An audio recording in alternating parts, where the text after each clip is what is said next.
بالکل اسی طرح مسلم سماج کو ہونا چاہیے کہ اگر کسی بھائی کو کوئی تکلیف پہنچ رہی ہے، کسی بھائی کو کوئی درد ہے، کرب ہے، پریشانی ہے، اختلاف ہے، تو دوسرا بھائی اس کی پریشانی میں کھڑا ہو، دوسرا بھائی اس کی ہمدردی میں اس کا ساتھ دے، تو پھر دیکھیے سماج سے برائیاں ختم ہو جائیں، اچھائیاں خود بخود پنپنے لگیں گی۔ اسی لیے رسول آئے، سرگزشت آئے، انہوں نے بھی یہی سماج کے اندر اچھائیوں کو پھیلانے کے لیے یہ ساری باتیں کی۔ ہم مزہ لینے لگتے ہیں، اگر کوئی شخص پریشان ہے، مصیبت میں ہے، کوئی حادثہ اس کے ساتھ پیش آ گیا، ہماری عادتیں کیا بن گئی ہیں؟ ہم مزے لیں گے، ان کے خلاف جملے کسیں گے، تانے دیں گے، یہ ہماری کیفیت بن گئی اور اس میں ہم کو سکون ملتا ہے، جب یہ غلط ہے، گناہ ہے۔ ہماری کیفیت تو یہ ہونی چاہیے تھی کہ جیسے آپ عمارت دیکھتے ہیں، اس کی مثال حدیث پاک میں بہت پیاری دی گئی ہے کہ المؤمن للمؤمن کالبنیان یشد بعضہ بعضا، کہ مومن کے لیے عمارت کے معنی ہے۔ آپ دیکھتے ہیں کہ عمارت ایک گھٹنے سے دوسری ٹھوس بن جاتی ہے اور ایک ایک منزلہ بنتی چلی جاتی ہے، اتنے لوگوں کو اپنے اندر سر چھپانے کی جگہ دیتی ہے، لیکن ایک مومن دوسری مومن کے لیے جب ملتا ہے، اسی عمارت کے معنی مضبوط اور ٹھوس بنتا ہے، تو کالبنیان یشد بعضہ بعضا، جس طرح عمارت کا ایک حصہ دوسرے حصے کو تقویت پہنچاتا ہے، اسی طرح اگر ایک مومن دوسرے مومن سے مل جائے اور اس کو تقویت پہنچائے، اس کو طاقت دے، تو خود بخود دیکھ کے مسلم سماج کتنا مضبوط ہوگا۔ لیکن ہم کیا کرتے ہیں کہ اس کے بخیر اڑھنے لگتے ہیں، ہم اس کی تمام کمیوں کو جان کر پورے سماج کے اندر اس کو جو بدنام کرنے لگتے ہیں، بے عزت کرنے لگتے ہیں۔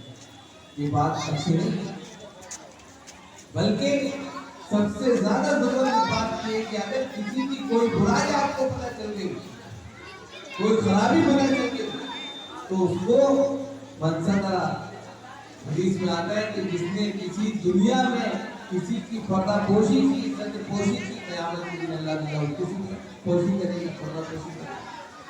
آج ہم اس کو واقع کرنے لگتے ہیں، تو یہاں پر ضرورت اس بات کی ہے کہ ہم اس وقت جو پریشانیاں ہیں، سماج کے اندر برائیاں ہیں، اس کو سب سے پہلے ہم کلکم راع وکلکم مسئول عن رعیتہ کے تحت اپنے اوپر ذمہ داری کو محسوس کرتے ہوئے لاگو کریں۔ کلکم راع وکلکم مسئول عن رعیتہ میں کیا کہا ہے کہ ہر شخص اپنے میں نگراں ہے، ذمہ دار ہے، ہر شخص اپنے میں ذمہ دار ہے، اس سے اس کی ذمہ داری کے بارے میں پوچھا جائے گا۔ اب گھر کا اگر بڑا ذمہ دار ہے تو اس سے اس کے گھر کے تعلق سے پوچھا جائے گا کہ آپ کے بچے کہاں جا رہے ہیں، کہاں نہیں جا رہے ہیں، کیا پڑھ رہے ہیں، کیا دیکھ رہے ہیں، ان کی ایکٹیویٹی کیا ہے، وہ کہاں بیٹھتے ہیں، وہ کہاں اٹھتے ہیں، وہ کیا کام کرتے ہیں، یہ ساری چیزیں اس گھر کے بڑے ذمہ دار سے پوچھی جائیں۔ جو جس اعتبار سے اپنی ذمہ داری کو محسوس کرتا ہے، اسی ذمہ داری کو محسوس کرتے ہوئے اس سے مطالبہ۔ اب ہر شخص یہاں جو بھی تشریف رکھتا ہے، اگر سماج کی اصلاح چاہتے ہیں، معاشرے کی اصلاح چاہتے ہیں، تو سب سے پہلے اپنے اندر یہ احساس پیدا کریں کہ ہم خود اپنے میں ذمہ دار ہیں اور ذمہ دار سے سوال کیا جائے گا۔ اب جس کے ذمہ میں جو کام دیا گیا ہے، مثال کے طور پہ ایک پروگرام ہو رہا ہے، 10 لوگ اس میں کام کر رہے ہیں، سب کو الگ الگ کام دیے ہیں، تو اگر کوئی کام رہ جاتا ہے، مکمل نہیں ہوتا، تو اس شخص سے پوچھا جاتا ہے کہ یہ کام کیوں نہیں ہوتا۔ لائٹ کی الگ ذمہ داری ہے، کسی کی لائٹ کی الگ ذمہ داری ہے، کسی کی الگ ذمہ داری ہے، سب کی ذمہ داریاں بڑھ گئی۔ اگر کوئی چیز خراب ہوتی ہے تو اسی بندے کو بلایا جاتا ہے۔ اسی طریقے سے ہر شخص اپنے لیے اپنی ذمہ داری کو سمجھ لے تو ساری برائیاں ختم ہوتی ہیں۔ اسی کو یہاں پر کہا گیا کلکم راع وکلکم مسئول عن رعیتہ، ہر شخص اپنے میں نگراں ہے، ذمہ دار ہے، اس کو اس کی نگرانی کے بارے میں، ذمہ داری کے بارے میں سوال ہوگا۔ گھر کی جو ماں اور بہنیں ہیں، ان سے ان کی ذمہ داری کے تعلق سے پوچھا جائے گا، جو مرد حضرات ہیں ان کی ذمہ داری کے تعلق سے پوچھا جائے گا۔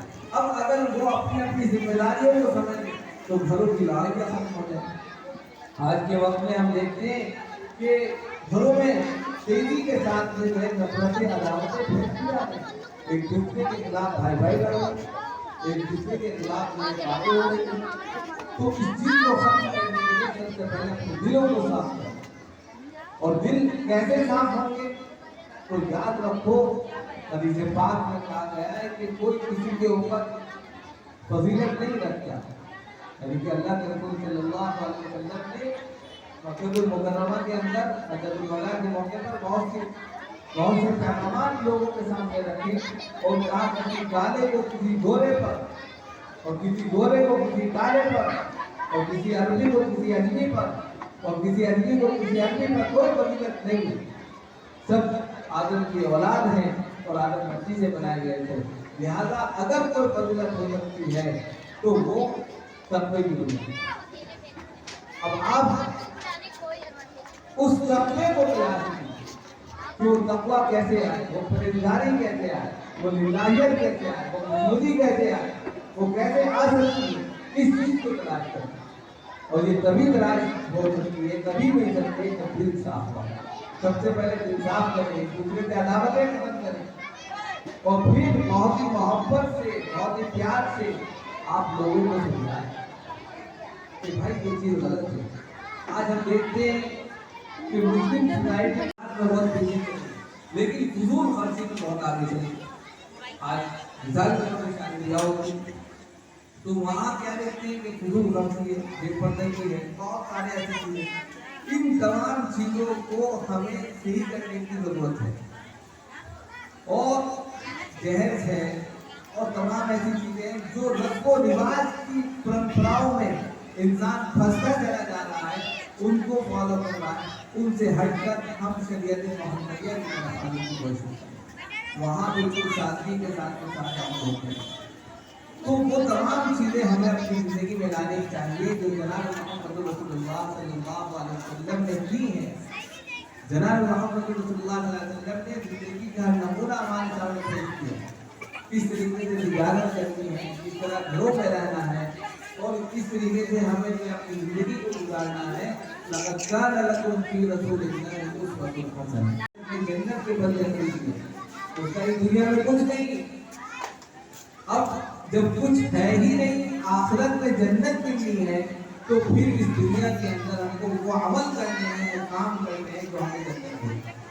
لیکن اگر ہم وہ کام ہی نہیں کرتے، ہم اپنی زندگی کو الگ الگ اور بے مقصد طریقے سے گزارتے ہیں، تو پھر اس میں یہاں پر یہ کہہ رہا تھا اب اس میں ہم برائی میں ملوث ہو کر اپنی تمام نیکیوں کو جو ہم نے کبھی کی تھی، یہ ہم کرتے ہیں، نماز پڑھتے ہیں، روزہ رکھتے ہیں، سب ضائع کرتے ہیں، بیکار ہو گئی۔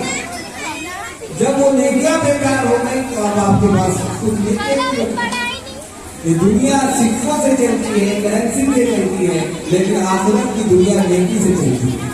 وہاں جتنی نیکیاں ہوں گی اسی کی بنیاد پر آپ کو جو ہے مقام ملے گا۔ اگر نیکیاں ہی نہیں ہوں گی تو کوئی مقام نہیں ہے۔ لہذا اس کے لیے ہمیں جس طرح دنیا کو اچھا بنانے کے لیے ہم محنت کرتے ہیں، پیسہ کماتے ہیں، اسی طرح آخرت کو سنوارنے کے لیے ہمارے لیے ضرورت اس بات کی ہے کہ ہم نیکیاں نہیں کریں۔ اور اس کے لیے کہا جاتا ہے کہ نیکی کا دریا میں ہے، اس کے گزار پر نیکیوں کو گنے نہیں، بلکہ نیکی کرتے جائیں، اس طرح نیکیاں کریں کہ وہ ہم بال بن جائیں۔ اور سب سے اہم بات جو ہے وہ یہ ہے کہ ہم ایک دوسرے کے سپورٹر بنے، ساتھی بنے، ہمدرد بنے، پیار کرنے والے بنے۔ اور جب ہم ایک دوسرے کا ساتھی بنتے ہیں تو خود بخود جو ہے ہم یہ محسوس کرتے ہیں کہ سماج کے اندر اچھا ہے۔ یہ چند باتیں آپ کے سامنے رکھی گئی ہیں۔ اللہ تعالیٰ ہم سب کا ولی توفیق عطا فرمائے۔ وقت نہیں ہے کیونکہ اور تمام حضرات یہاں تشریف کرتے ہیں، ان کے بیانات بھی آپ کے سامنے آئیں گے۔ اللہ تعالیٰ ان تمام باتوں پر عمل کرنے کی کوشش کریں۔